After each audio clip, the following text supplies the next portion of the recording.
कायद्यापेक्षा कोणी मोठं नाही आहे.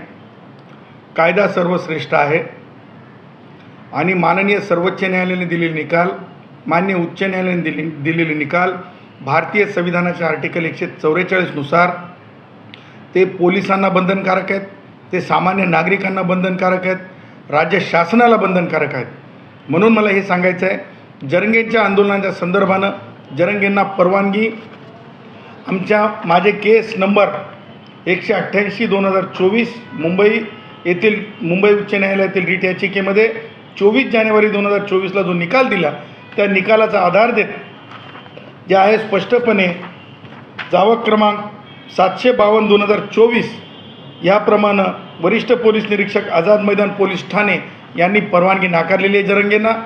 आणि ही परवानगी नाकारताना दोन गोष्टी लक्षात घेतल्या पाहिजेत की याचं उल्लंघन जर झालं तर क्रिमिनल प्रोसिजर कोडप्रमाणे आपराधिक मामला हे होऊ शकतो, रजिस्टर होऊ शकतो. त्यासोबतच माननीय उच्च न्यायालयाचा निकाल जर म्हणजे मानला नाही, अवमान केला, अपमान केला तर कंटेम्प्ट ऑफ कोर्ट खाली सुद्धा सर्व संबंधित जे कोणी लिडरशिप करतात त्यांच्यावर कंटेम्प्ट ऑफ कोर्टची कारवाई होऊ शकते. आणि मला आपल्या माध्यमातून एवढंच सांगायचं आहे की आज जरंगेचं आंदोलन उघडं पडलं ते कारण असं की राष्ट्रवादी काँग्रेसचे वयोवृद्ध पुढारी शरद पवार यांचे म्हणजे काय म्हणजे ब्लड रिलेटिव्ह असलेले रोहित पवार आज कसं काय काल ईडीच्या कार्यालयात होते, आज मात्र ते आझाद मैदानात पोहोचले. ते जे पाणी देत आहेत ते पाणी कोणतं देत आहेत, ते राजकारणी पाणी.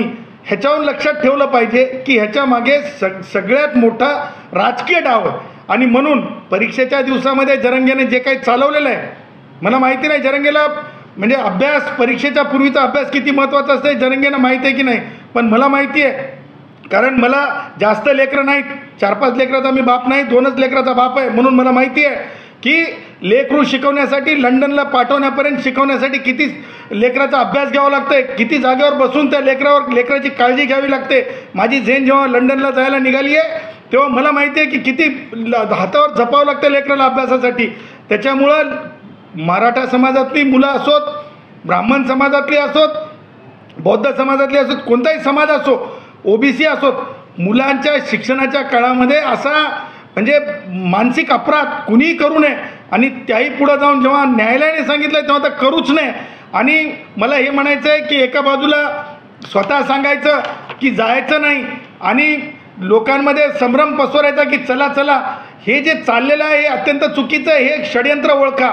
म्हणजे जरंगे आज प्रसारमाध्यमांना काय सांगितलं जरंगेंनी स्पष्टपणे की तुम्ही जाऊ नका, म्हणजे वाशीत थांबा. आणि दुसरीकडे काय सांगतायत म्हणजे इतरांमध्ये काय मेसेज आहे, पुढं चला. सांगण्याचं कारण हे आहे की स्वतःला वाचवायचं आणि इतरांना तोफेच्या तोंडाला द्यायचं. अरे करिअर महत्त्वाचं आहे. मुलांवर एकदा गुन्हे दाखल झाल्यानंतर मुलांचे किती हाल होतात. राष्ट्रवादी काँग्रेसचे वयोवृद्ध पुढारी शरद पवार यांच्या काळामध्ये नामांतराचं आंदोलन झालं, 3 पिढ्या गुन्हेगारीमध्ये ढकलल्या गेल्या, आंदोलनांच्या गुन्हेगारीमध्ये ढकलल्या गेल्या, त्यांचा काही दोष नव्हता.